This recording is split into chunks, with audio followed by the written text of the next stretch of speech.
Welcome to Pioneer Hall Museum. I'm Lyle Weibel, and I'm going to lead you through some of the upstairs rooms, and we're going to start right here at the steps. Take a look at those steps. 139 years of people walking up and down those steps from when this building was built. You can see the grooves that have been woven in, but that's what's necessary for us to get to the second floor. So let's start upstairs. Some people like to introduce Pioneer Hall Museum as if it were a history book with several chapters. One of the main chapters, of course, being on the Academy itself. Second chapter, the work of Dr. May and the health ministry that she brought here. A third chapter has to do with life on the Cumberland Plateau. And then a fourth chapter has to do with the arts and crafts movement. And there are two appendices, the Revere Bell outside and the marker, the trail marker for a Civil War skirmish that was near here. But now we're going to go into some of the information about the Academy, looking at it from a student's point of view. This is laid out as a typical boys' room. It's very sparse. The students who were here at that time had very few clothes. So the hooks behind the door are basically all they had. But the understanding was that basically boys are boys, whatever year it is, and they would be interested in sports. And so what's on the wall are some things about the sports programs that were here in the Academy. It's interesting that the football team, basketball team, baseball team, but also a girls' basketball team. This is in 1927 at that point. The area here had many coal mines, and each of the coal mines had its own baseball team. And there was a fierce rivalry between those coal mines. Weekends that was filled with those teams playing each other. Good talent. There were two persons who were students here for a while, Walter or Buck Stewart and Earl Webb. Buck Stewart was a pitcher. A very prominent pitcher. It talks about him here. Buck was a star pitcher for the Academy team. When he was 15 or 16, he was known in the area. And he was recruited to be in the major leagues and played in the major leagues. He was for a part of the Washington Nationals. This is a picture of the 1933 World Series. And this is Buck Stewart talking with the owner. And the second person, Earl Webb, was not a pitcher, he was a slugger, he was a hitter. And this indicates that he set the record for the most doubles in a single season, 67. And that still holds today. That's still the record for the number of doubles. We had an older gentleman come through here one time, and he saw that and he said, well, yeah, that's true, maybe 67, but the reality is, at the end, a couple of those weeks, he really could have had triples instead of doubles, but he stopped at second. Well, that was still a major league hit. Anyway, he was very good, and he came from the area, and they gave him a nickname, the Earl of Dublin, meaning doubling. Neither of those two graduated from the Academy. The lure of the major leagues and the money they could make there took them away. The other thing I would say about this room is that I'm kind of a romantic, and this is a true story. The person who was one of the persons who was in this room, this is his diploma from the Academy. He graduated in 1928. Fulton Gaines Rowland, we knew him as Gaines Rowland. And the story is that Gaines would sit in this chair right here at the desk, which is two-sided. You can sit at the chair, desk from either side. He would sit at this chair and look out the window. He was sweet on one of the co-eds here, young girl, and he watched, and when he saw her coming up the hill, he quickly got up, grabbed his jacket, and went to the front door so that when she got there, he was coming out at the same time and they could walk together up onto the campus next door. And this room is called the Gaines Rowland Room. Let's walk over and look at the girls' dormitory room. Okay, we're walking to the girls' room. There's some people of the plateau on the wall beside us. This is a typical girls' dormitory room. This was primarily a boys' dormitory. It was used for many things. It was a library, it was the offices, but it was primarily a boys' dormitory. But this is a typical girls' dormitory room, and instead of bunk beds, they're twin beds. The girls themselves made a lot of their clothing, in some cases like this feed sack dress, or they made things, sewed and made things like this to hold laundry, to hold handkerchiefs or slippers, and they made some of their own quilts and blankets as well. Not everything you see in this room was here in those early years. For example, this typewriter is a very old typewriter, but probably was not here until later. Similarly, there was a radio in the boys' room. There wasn't even electricity here for several decades, but toward the end, yes, there was electricity, and that there might well have been a radio here. I may continue. I started that story in the other room about Gaines being sweet on a girl here and meeting together. Well, that says a really happy ending, because this is a diploma of Nanny Burrell Beam. Again, she went by her middle name, Burrell.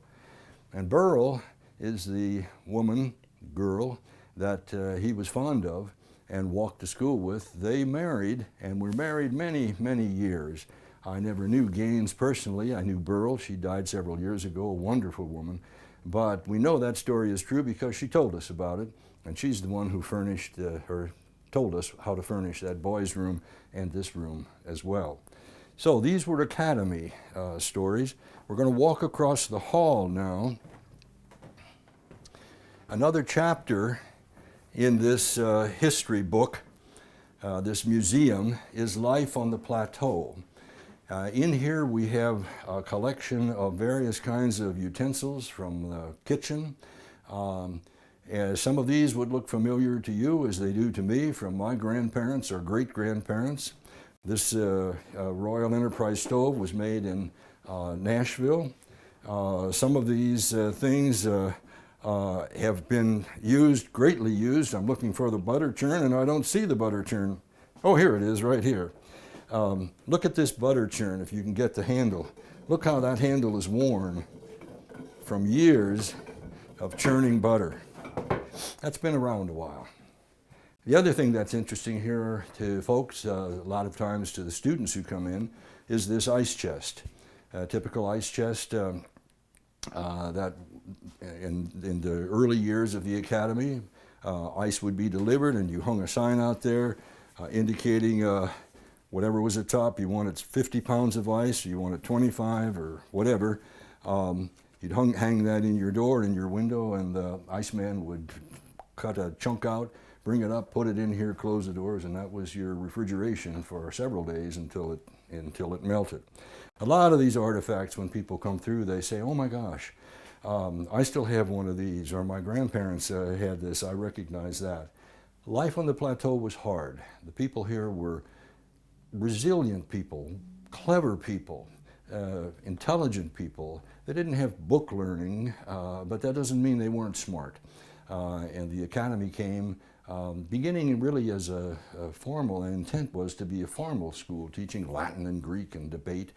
Realized quickly we need to teach reading and writing and arithmetic, and the curriculum changed, and it became a work-study school. Everybody here, all the students here, had work as well as study to do. We'll talk about more of that in just a second. We're going to go across the hall again, and we're going to go into a room that we call the country store. It was the Subtle store, Hack Subtle, Red Subtle, had a store. There's a picture of it in here that you'll see. But here's some of the parts of that store that were given to us when they, this is a picture of the Subtle store. It was up on Main Street where the Pleasant Hill Town Hall now stands. You see it's 2 stories. The top looks like that's a Masonic emblem, so the second store was probably from Masonic Hall, but the downstairs was a store and a post office. And these are just some of the pieces that we saved from that store and have put in this room to represent life on the plateau through the eyes of a country store. Wrapping paper, you'd buy something, you'd wrap it up, tie it with string. A tobacco cutter. Country store was more than just groceries. It was pharmaceuticals, and so you see some things up here on the top shelf. It says apothecary, but it's some liniments and ointments and various things. But it also was kind of like a mercantile store. And so that's why you see some of the cloth and thread and sewing materials there. In this box are some old marbles. Some of these are, folks call them sometimes Indian marbles. They're made from clay, found in a river stream, and you just work it in your hand until you get a good round ball, if you couldn't afford or couldn't buy glass ones. Again, life on the plateau in terms of this country store, hack-settle store, checkerboard. We don't know if that really was in the basic store, but we suspect that it was a pot-bellied stove in the corner. Now let's go across the hall the other way again. Let me just say that this building was 3 stories and was used for 3 stories. Now we only have 2 stories that are open. This is the 2nd floor. The 3rd floor has the ductwork now for heating and air conditioning, and it does not have a fire escape, so you couldn't use that anyhow. This is rather sobering. I don't know if you get a picture of this. This was their fire equipment. This is basically 4 buckets. Several of those had sand and several had water. And in a building like this, a frame building, you know that was very inadequate if a fire broke out and started seriously. Some artifacts along the wall here. And then when we walk into this room, now we get a view of some of the tools and equipment that was used, laid out for the use of students as well as some of the leaders in the school. Many of the buildings, almost all the buildings, used student labor as well as adult labor, and that was intentional because that was a skill. Whether it was mechanical drawing, as some of this indicates, an old early drafting set for a design, whether it was for masonry, laying brick, carpentry, plumbing, whatever. It was teaching a trade as well as doing what was necessary for some of the buildings to come into being. We had several farms in the academy, 3 or 4 farms. Some of the pictures are on the wall, but this is some of the farm equipment. They were, again, very creative and very self-reliant. These are sitting on this old church pew are some baskets. The people in the area were very creative, clever, and basketry was taught. Some of these are some of the baskets that were made. Walk a little farther. This is a display of irons. We had a display one year that showed different kinds of irons. If you were here and tried to pick this one up, this is a heavy iron. You do an hour of ironing with that and you'd feel that in your arm. Some are very clever. For example, this one has 2 bases. One of the bases would be put on the stove or in the oven and be hot, and when it was needed, it was attached to the handle and used until it got cool, and then the other one was used.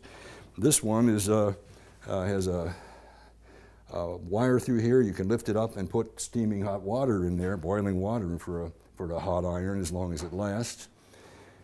And of course, before the ironing comes the laundry. And these are some old